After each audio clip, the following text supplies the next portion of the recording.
പ്രധാനമന്ത്രി മത്സ്യസമ്പദ യോജന അനുസരിച്ച് പ്രധാനമായും രണ്ട് ലക്ഷ്യങ്ങളുണ്ട്. ഒന്ന് ഫിഷർമാൻ്റെ മത്സ്യത്തൊഴിലാളിയുടെ വരുമാനം ഇരട്ടിയാക്കുക, അതോടൊപ്പം തന്നെ മത്സ്യ ഉൽപ്പാദനം വർദ്ധിപ്പിക്കുക. ഇത് രണ്ടും പ്രാപ്തമാക്കുന്നതോടൊപ്പം രാജ്യത്തിൻ്റെ വരുമാന സ്രോതസ്സിലേക്ക് വലിയൊരു മുതൽക്കൂട്ടുണ്ടാക്കുക, ഒരു വലിയ ലക്ഷ്യം മുന്നിൽ കണ്ടുകൊണ്ടാണ് കേന്ദ്ര സർക്കാർ ഈ മത്സ്യസമ്പദ യോജന പദ്ധതി ആവിഷ്കരിച്ചിട്ടുള്ളത്. ഇവിടെ നേരത്തെ പറഞ്ഞതുപോലെ തന്നെ ശരിക്ക് കടൽ മത്സ്യബന്ധനവുമായി ബന്ധപ്പെട്ട് 34 പദ്ധതികളാണ് ഈ പദ്ധതിക്ക് കീഴിലുള്ളത്. അതോടൊപ്പം തന്നെ നമ്മുടെ ഉൾനാടൻ ജലാശയങ്ങളെ കേന്ദ്രീകരിച്ചുകൊണ്ട് 11 പദ്ധതികളും, അങ്ങനെ 34 പദ്ധതികൾ, 23 പദ്ധതികൾ കടലോര മേഖലയായും 11 പദ്ധതികൾ ഉൾനാടൻ ജലാശയവുമായി ബന്ധപ്പെട്ട് ഇപ്പം നടന്നുകൊണ്ടിരിക്കുന്നുണ്ട് രാജ്യത്ത്. അതിൻ്റെ ഗുണം ഇവിടെ ഒരു കയറ്റുമതി വർധനവിനെ കുറിച്ച് പറഞ്ഞില്ലേ, 2025 ആകുമ്പോഴത്തേക്കും 1 ലക്ഷം കോടി വരുമാനം ഉണ്ടാക്കണമെന്നാണ് ഗവൺമെൻറ് ഉദ്ദേശിക്കുന്നത്. നമ്മളിത് തുടങ്ങി ഇത്രയും കാലമാകുമ്പോൾ തന്നെ അതിൻ്റെ മാറ്റം കണ്ടു തുടങ്ങി. അദ്ദേഹം ഇവിടെ സൂചിപ്പിച്ചത് 45,000 കോടി എന്നാണ്. ഞാൻ മനസ്സിലാക്കുന്നത് ഏതാണ്ട് 60,000 കോടിയിലേക്ക് എത്തിയിട്ടുണ്ട് മത്സ്യ കയറ്റുമതിയുടെ നമ്മുടെ വരുമാനം. അത് 2025 ആകുമ്പോഴത്തേക്ക് 1 ലക്ഷം കോടിയിലേക്ക് എത്തുന്ന അത്രയും പദ്ധതികൾ ഇതിൻ്റെ പേരിൽ ആവിഷ്കരിച്ചിട്ടുണ്ട്. ഇപ്പോൾ ഉദാഹരണത്തിന് കഴിഞ്ഞ ഈ പദ്ധതി ആരംഭിക്കുന്നതിന് ഈ ഗവൺമെൻറ് വരുന്നതിന് മുമ്പ് 25 വർഷക്കാലം നമ്മളെ ആഴക്കടൽ മത്സ്യസമ്പത്ത് പൂർണ്ണമായും എന്ന് തന്നെ പറയാം കൈകാര്യം ചെയ്തത് വിദേശ കപ്പലുകളാണ്. ആ വിദേശ കപ്പലുകൾ ഇന്നില്ല, അവർക്ക് അനുമതി നിഷേധിച്ചു. പകരം നമ്മുടെ തന്നെ മത്സ്യത്തൊഴിലാളികളെ അതിനു വേണ്ട പരിശീലനം കൊടുത്ത് അതിനു വേണ്ട ഉപകരണങ്ങൾ നൽകി അവരെ പ്രാപ്തമാക്കുകയാണ്. 565 അങ്ങനെയുള്ള വലിയ യാനങ്ങൾ ഈ പദ്ധതിക്ക് കീഴിൽ വന്നിട്ടുണ്ട്.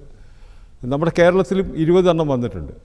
അത് നമ്മുടെ തന്നെ മത്സ്യത്തൊഴിലാളികൾ അതിൻ്റെ ട്രെയിനിങ് കിട്ടി അവർ തന്നെ പോയി ആഴക്കടലിലെ നമ്മുടെ വലിയ ചൂണ സമ്പത്ത് നമുക്ക് കുറേ വർഷങ്ങളോളം പറ്റുന്ന തരത്തിൽ നമ്മുടെ പശ്ചിമ തീരത്തുള്ള വലിയ ചൂണ സമ്പത്തുണ്ട്. അത് നമ്മൾ തന്നെ പിടിച്ചെടുക്കുന്നു. ആ മത്സ്യമാണ് വിദേശ കപ്പലുകളെ ആകർഷിച്ചത്. അത് കഴിഞ്ഞു, ഒരു 1/4 നൂറ്റാണ്ട് അത് കഴിഞ്ഞു. ഇപ്പം നമ്മൾ തന്നെ അത് പിടിക്കാനുള്ള പൂർണ്ണമായി നമ്മൾ തന്നെ നമ്മുടെ സമ്പത്താക്കി മാറ്റാനുള്ള പദ്ധതികളാണ് ഈ മത്സ്യസമ്പദ യോജനയിലെ ഒരു പ്രധാനപ്പെട്ട ഒരു പോയിൻ്റ്. അതിലിപ്പോൾ 565 ട്രോൾ ബോട്ടുകളായി, ഇനിയും ബോട്ടുകൾ വരും. 1,20,00,000 ഉറുപ്പികയാണ്. അതിൽ കേന്ദ്ര സർക്കാരും അതിനോടൊപ്പം തന്നെ സംസ്ഥാന സർക്കാരും മത്സ്യത്തൊഴിലാളികളായ ഗുണഭോക്താക്കളും അവരുടെയും കൂടെ പങ്കാളിത്തമുണ്ട്. അങ്ങനെ 3 കൂടി ചേർന്നിട്ടാണ് 1,20,00,000 ഉറുപ്പിക സ്വരൂപിക്കുന്നത്. അതിലൂടെ നമ്മുടെ ആഴക്കടൽ മത്സ്യസമ്പത്ത് പണ്ട് വിദേശ കപ്പലുകൾ കോരിയെടുത്തത് അത് നമ്മുടെ സമ്പത്താക്കി മാറ്റാൻ, നമ്മുടെ വരുമാനത്തിൽ വർദ്ധിപ്പിക്കാൻ സാധിക്കും. ഇതുകൊണ്ട് ഒരു ബോട്ടിൽ 20 പേരാണ്. ആ 20 കുടുംബം ഒരു ബോട്ട് വന്നാൽ ആ 20 കുടുംബത്തോടൊപ്പം അതിൻ്റെ അനുബന്ധ ജോലി ചെയ്യുന്ന ഒരു 10-20 പേരെ, അപ്പോൾ ഓരോ ബോട്ടും വരുമ്പോൾ ഒരു 40-50 കുടുംബങ്ങൾ.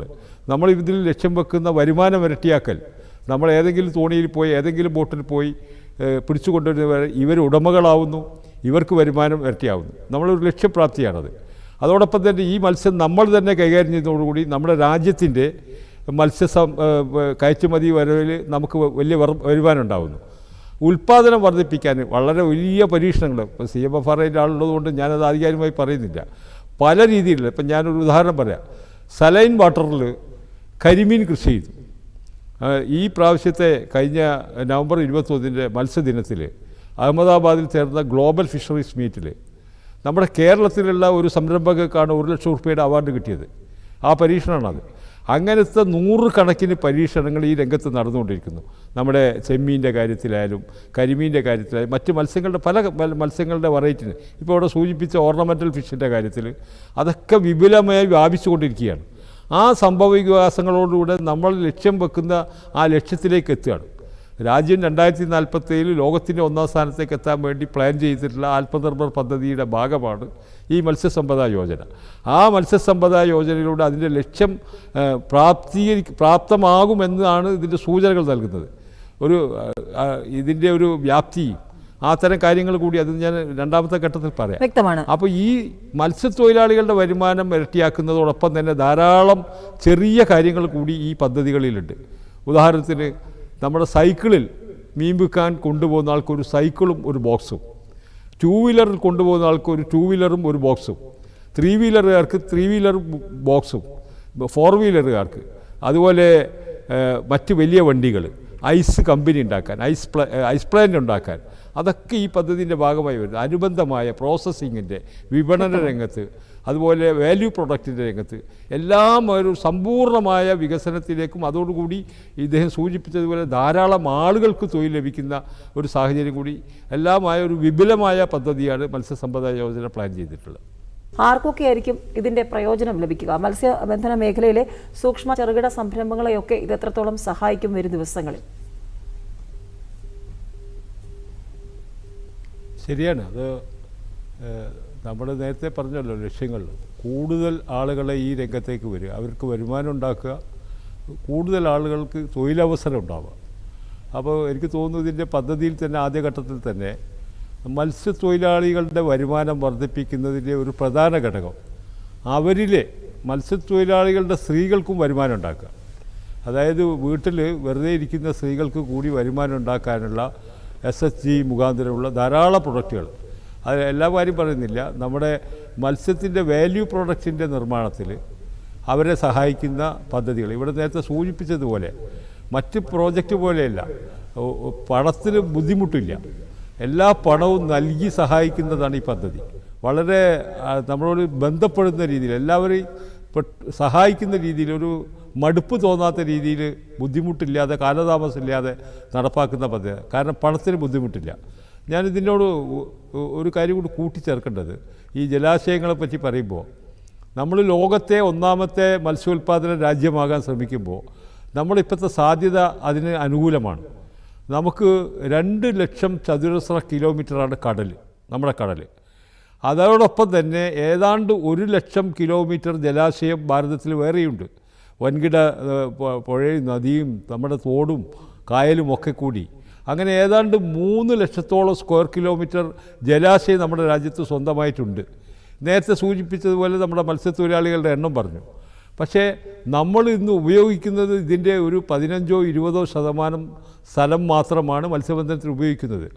വലിയ സാധ്യതകൾ ബാക്കി സ്ഥലങ്ങളിലേക്ക് കൂടി മത്സ്യബന്ധനം വ്യാപിപ്പിക്കാൻ ആവശ്യമായ പദ്ധതികൾ കൂടിയാണ് ഇത് ആസൂത്രണം ചെയ്തത്. അപ്പോൾ ധാരാളം ആളുകൾ ഈ രംഗത്തേക്ക് വരുന്നു, തൊഴിൽ സംരംഭം ഉണ്ടാവുന്നു, അവർക്ക് അനുകൂലമായ ധനം ഗവൺമെൻറ് ഈ പദ്ധതികൾ ഇപ്പോൾ നേരത്തെ പ്രഖ്യാപിച്ച പദ്ധതിയിൽ നിന്ന് 6000 കോടി കൂടി ഇതിലേക്ക് കൂടുതൽ ചേരുമ്പോൾ കൂടുതൽ സംരംഭങ്ങൾ ഉണ്ടാകുന്നു, കൂടുതൽ ആളുകളിലേക്ക് എത്തുന്നു. അത് ഈ പറയുന്ന ലക്ഷ്യത്തിന് ഗുണമാവണം. ഒന്ന്, മത്സ്യത്തൊഴിലാളി കുടുംബങ്ങളുടെ വരുമാനം ഇരട്ടിയാവുന്നു, തൊഴിലാളി എന്നുള്ളതിൽ മാറി കുടുംബത്തിൻ്റെ വരുമാനം ഇരട്ടിയാവുന്നു. അതോടൊപ്പം നമ്മൾ പറയുന്ന കയറ്റുമതിയിലെ വർധനവ് സാധ്യമാവുന്നു. ആകെത്തുക വന്നു കഴിഞ്ഞാൽ രാജ്യത്തിൻ്റെ വരുമാനത്തിൽ വലിയൊരു സംഭാവന ഈ മത്സ്യമേഖല കൊണ്ട് തന്നെ കിട്ടുന്നു. ഇപ്പം നമുക്ക് പറയാൻ സാധിക്കുന്നത്, ഇപ്പോൾ കടലിനെ കുറിച്ച് പറഞ്ഞതുപോലെ തന്നെ നമ്മുടെ ഉൾനാടൻ മേഖലയിൽ കടലൊന്നും ഇല്ലാത്ത സംസ്ഥാനം, ഇപ്പോൾ ഉദാഹരണത്തിന് കിഴക്കൻ UP, ഞാൻ NFDBയുടെ യോഗത്തിൽ കിഴക്കൻ UPയിൽ അവർ പ്രത്യേക താല്പര്യമെടുത്ത് 50,000 ഏക്കർ സ്ഥലത്ത് ജലാശയത്തിൽ നമ്മുടെ വനാമി ചെമ്മീൻ ഉൽപ്പാദനത്തിന് അവർ പദ്ധതി ആസൂത്രണം ചെയ്യാണ് NFDB സഹായിക്കുന്നതാണ്. ആ ചെമ്മീൻ നമ്മുടെ ജലാശയങ്ങളിലെ ചെമ്മീൻ ഉൽപ്പാദനത്തിൽ നമ്മളിന്ന് ആന്ധ്ര 1ാം സ്ഥാനത്ത് നിൽക്കുന്നു. ലോകത്ത് തന്നെ ആ ചെമ്മീൻ ഉൽപ്പാദിപ്പിക്കുന്നത് നമ്മൾ ലോകത്ത് 1ാം സ്ഥാനത്ത് എത്തിയിരിക്കുന്നു. ഈ പദ്ധതികൾ നമ്മൾ ഉദ്ദേശിച്ച രംഗത്ത് തന്നെയാണ് പോകുന്നത്, നമ്മുടെ ലക്ഷ്യം പ്രാപ്തമാകുന്ന രീതിയിൽ തന്നെയാണ് പോകുന്നത്. അതുകൊണ്ട് വരും കാലങ്ങളിൽ ഈ 6000 കോടി വന്നതോടൊപ്പം തന്നെ എനിക്ക് തോന്നുന്നു ഇനിയും ധാരാളം ഈ രംഗത്ത്, കാരണം രാജ്യത്തിന് വരുമാനം ഉണ്ടാകുന്നത് കൊണ്ട് തന്നെ ഗവൺമെൻറ് ഈ രംഗത്തേക്ക് കൂടുതൽ സമ്പത്ത് വിനിയോഗിക്കപ്പെടും. അത് ഈ മേഖലക്കാകെ, അത് മത്സ്യത്തൊഴിലാളികൾക്കാകെ, മത്സ്യക്കുടുംബങ്ങൾക്കാകെ, അനുബന്ധ തൊഴിലുമായി ബന്ധപ്പെട്ട് വിപണന, അതുപോലെ തന്നെ ഇതിൻ്റെ സംസ്കരണ രംഗത്തൊക്കെ ധാരാളം തൊഴിലവസരങ്ങൾ കൂടി സൃഷ്ടിക്കുകയാണ്. അത് നമ്മളൊരു ആത്മനിർഭർ ആവുക എന്നുള്ളതിൻ്റെ പൂർണ്ണ അർത്ഥത്തിലേക്ക് പോകുന്ന പദ്ധതികളും കൂടിയാണ്. ഇപ്പോൾ നമ്മുടെ CMFRI തന്നെ വ്യത്യസ്ത രംഗത്തേക്ക് നമ്മുടെ പരീക്ഷണം നടക്കുകയാണ്. നമ്മൾ നടക്കില്ല എന്ന് തോന്നുന്ന, പ്രയാസമാണെന്ന് തോന്നുന്ന പല ഭാഗങ്ങളും പരീക്ഷണത്തിലൂടെ കണ്ടെത്തി ഇതിന് ഗുണകരമായ രീതിയിൽ ഈ പറയുന്ന രാജ്യം മുന്നോട്ട് വെക്കുന്ന ആശയങ്ങളോടൊപ്പം ഈ നമ്മുടെ വരുമാനം വർദ്ധിപ്പിക്കുക, കയറ്റുമതി വർദ്ധിപ്പിക്കുക, രാജ്യത്തിൻ്റെ വരുമാന സ്രോതസ് ഉണ്ടാക്കുക എന്ന് പറയുന്നതോടൊപ്പം തന്നെ ഇതിലേക്ക് ഗുണകരമാവുന്ന പരീക്ഷണത്തിൽ കൂടി CMFRI കാൽവെപ്പ് നടത്തിയിട്ടുണ്ട്. അതുപോലുള്ള വലിയ മാറ്റങ്ങൾ നമ്മുടെ ശാസ്ത്ര സാങ്കേതിക രംഗവും ഇതിൽ കൂട്ടിച്ചേർക്കാനുള്ള ഒരു കാര്യം എനിക്ക് പറയാനുള്ളത്, ഇതോടൊപ്പം സാമൂഹ്യ പശ്ചാത്തലവും മാറണം. ഇപ്പം നമ്മുടെ ഉൾനാടൻ ജലാശയങ്ങളിലെ മത്സ്യബന്ധനത്തിന് നമ്മുടെ മറ്റ് ജനങ്ങളുടെയും കൂടി സഹകരണം വേണം. നമ്മുടെ ജലാശയങ്ങൾ, പ്രത്യേകിച്ച് നമ്മുടെ കായലുകൾ, നമ്മുടെ പുഴ, നദിയൊക്കെ ശുദ്ധീകരിക്കണം. അവിടെ മാലിന്യങ്ങൾ ഒഴുക്കി അതിന് തടസ്സം വെക്കുന്ന രീതിയിൽ ഉള്ള അതിൽ നിന്നൊരു വലിയ ബോധവൽക്കരണം ഉണ്ടാവണം. ഇത് രാജ്യത്തിൻ്റെ സമ്പത്താണ്.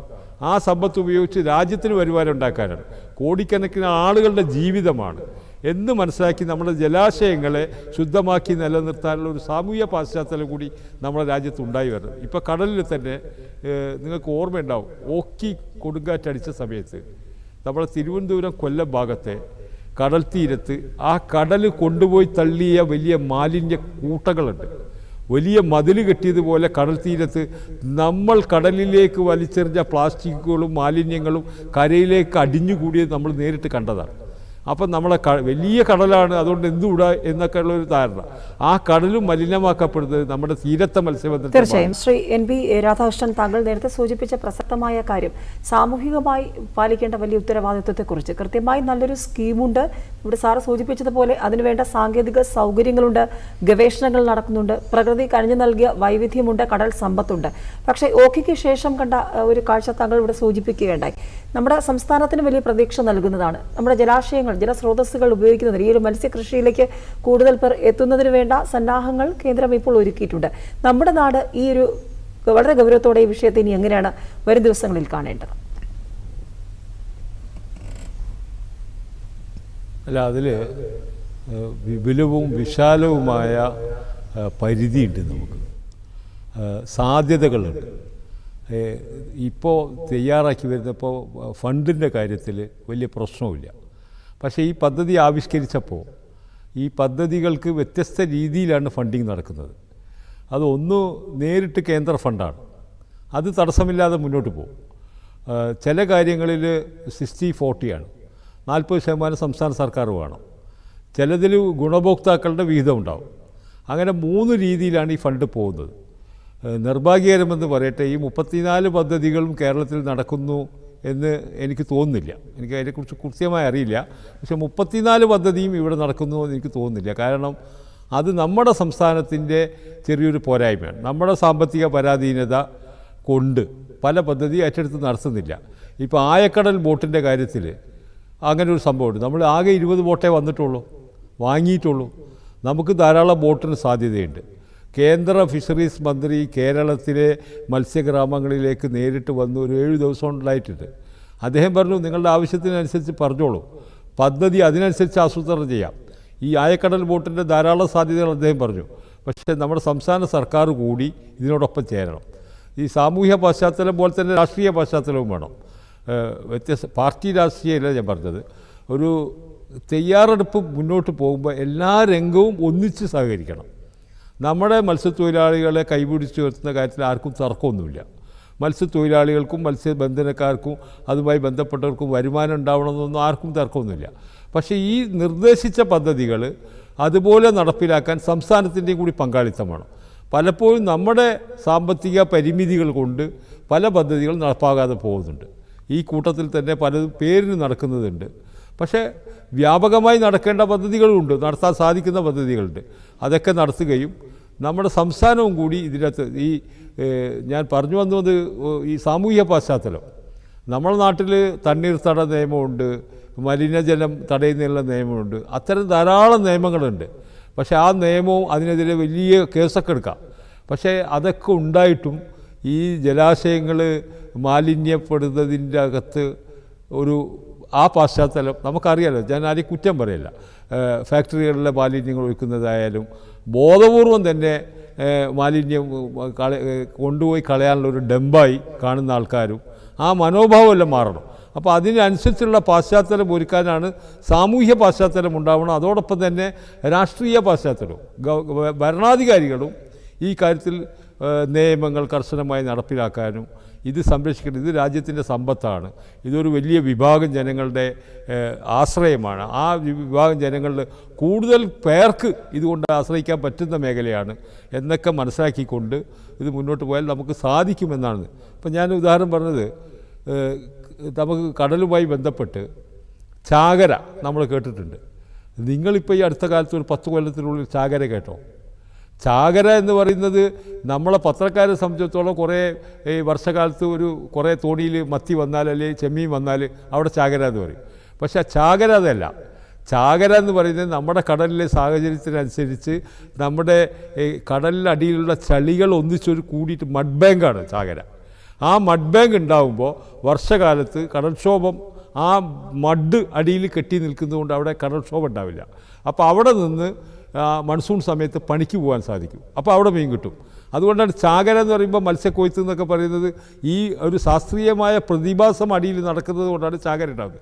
ആ ചാകര എൻ്റെ അറിവിൽ ഒരു 10-15 കൊല്ലമായി നിന്നിട്ടുണ്ട്. കേരളത്തിൽ മാത്രം കാണപ്പെടുന്നൊരു സംവിധാനമാണ്. കേരളത്തിൻ്റെ കടൽ തീരത്ത് നമ്മുടെ കടലിൻ്റെ തീരക്കടലിൽ സംഭവിക്കുന്ന അതിൻ്റെ കാരണമുണ്ട്. 44 നദികളാണ് നമ്മളെ കേരളത്തിലുള്ളത്. ആ നദികളിൽ നിന്ന് ഒഴുകി വരുന്ന ഒക്കലും ജൈവ രൂപത്തിലുള്ള പദാർത്ഥങ്ങളൊക്കെ നമ്മുടെ തീരത്ത് അടിഞ്ഞുകൂടി നമ്മുടെ ഈ പ്രത്യേകിച്ച് ചെമ്മീന് വളരെ ഗുണകരമായൊരു സാഹചര്യമാണ്.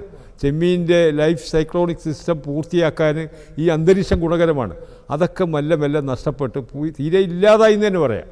അപ്പോൾ അവിടെയാണ് സാമൂഹ്യ പശ്ചാത്തലത്തിൻ്റെയും രാഷ്ട്രീയ തീരുമാനത്തിൻ്റെയൊക്കെ ഒരു ശക്തമായ നടപടി കൂടി വേണം.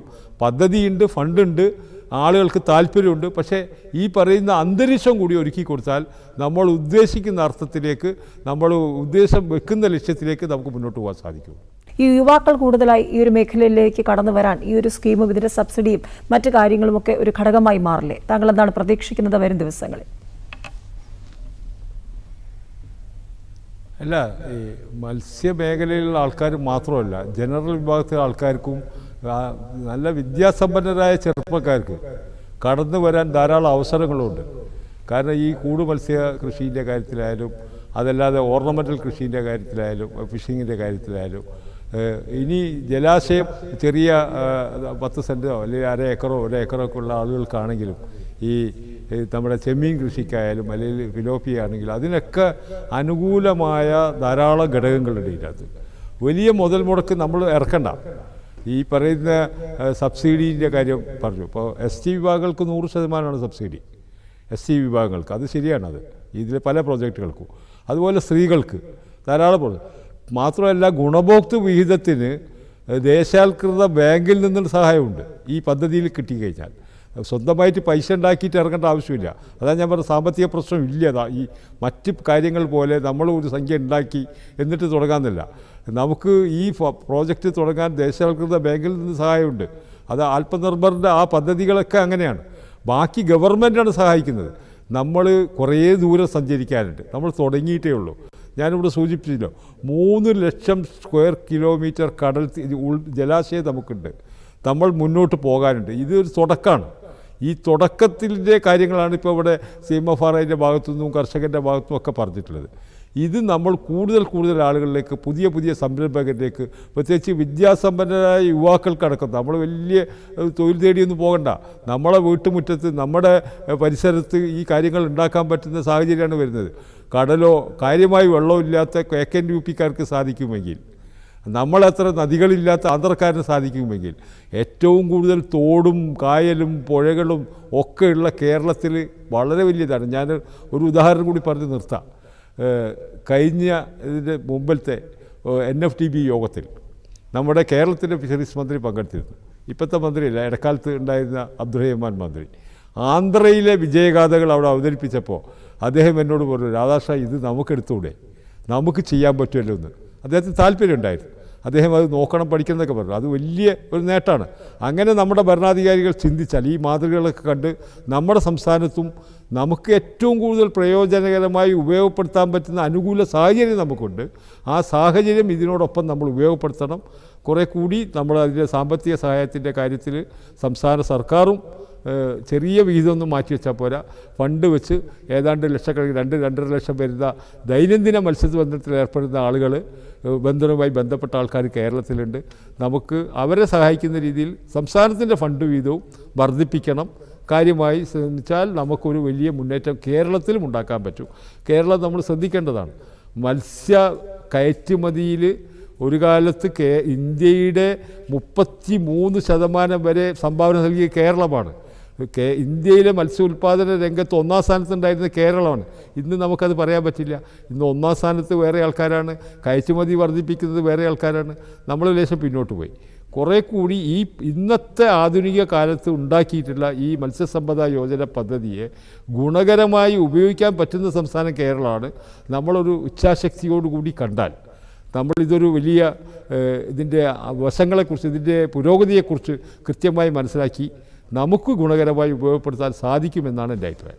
ശ്രീ NP രാധാകൃഷ്ണൻ, ഒരു ചോദ്യം കൂടി ചോദിച്ച് അവസാനിപ്പിക്കുകയാണ്. അതായത് താങ്കൾ നേരത്തെ കേരളത്തിൻ്റെ സാധ്യതകളും കേരളത്തിലെ നിലവിലെ സാഹചര്യവും സൂചിപ്പിക്കുകയാണ്. എന്താണ് കേരളം മുൻപ് രാജ്യത്തിന് സംഭാവന ചെയ്തുകൊണ്ടിരുന്നത് എന്നുള്ളത്, അതിലേക്ക് വരേണ്ട ആവശ്യകത നേരത്തെ മന്ത്രിയുടെ ആ ഒരു സപ്പോർട്ടിനെ കുറിച്ചും സൂചിപ്പിക്കുകയുണ്ടായി.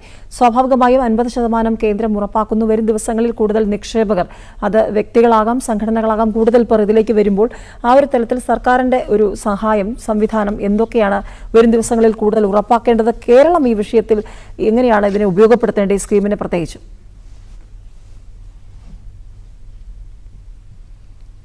അല്ല, നമ്മൾ 1-ാം സ്ഥാനത്ത് നിൽക്കുമെന്ന് പറയുന്നത് നമ്മൾ ഏതാണ്ട് ഒരു 100-150 കൊല്ലം മുമ്പ് തുടങ്ങി വെച്ചൊരു പ്രക്രിയയുണ്ട്.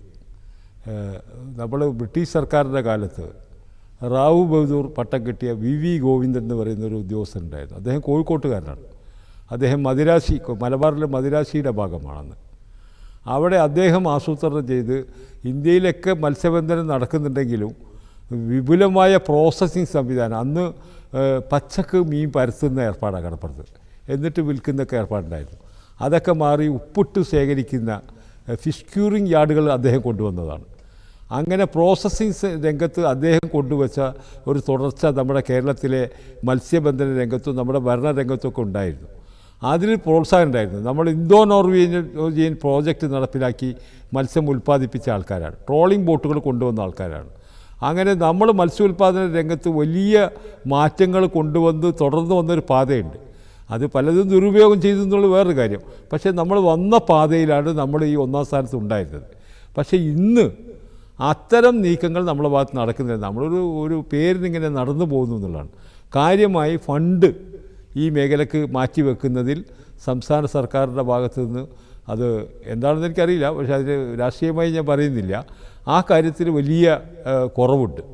ഈ മേഖല പുഷ്ടിപ്പെടണം, ഈ മേഖലയെ സമ്പന്നമാക്കണം, ഈ മേഖലയുടെ ആവശ്യങ്ങൾ മനസ്സിലാക്കി ഇത്രയും ലക്ഷക്കണക്കിന് വരുന്ന തൊഴിലാളികളെ, അവരുടെ കുടുംബങ്ങളെ ലാക്കാക്കി പദ്ധതികൾ പ്ലാൻ ചെയ്യുന്നതിൽ, ഈ കേന്ദ്രം നിശ്ചയിച്ച പദ്ധതികൾ നടപ്പിലാക്കുന്ന കാര്യത്തിൽ, അവിടെയാണ് ഞാൻ ഇച്ഛാശക്തി എന്ന വാക്ക് ഉപയോഗിച്ചത്. അതിനൊരു ഇച്ഛാശക്തി ഉണ്ടാവണം. അപ്പോൾ മാത്രമേ ഇത് നമ്മൾ ഉദ്ദേശിക്കുന്ന ആത്മനിർഭർ ഭാരതിലേക്ക് പോകുള്ളൂ, മത്സ്യസമ്പദ യോജന പൂർണ്ണമാവും.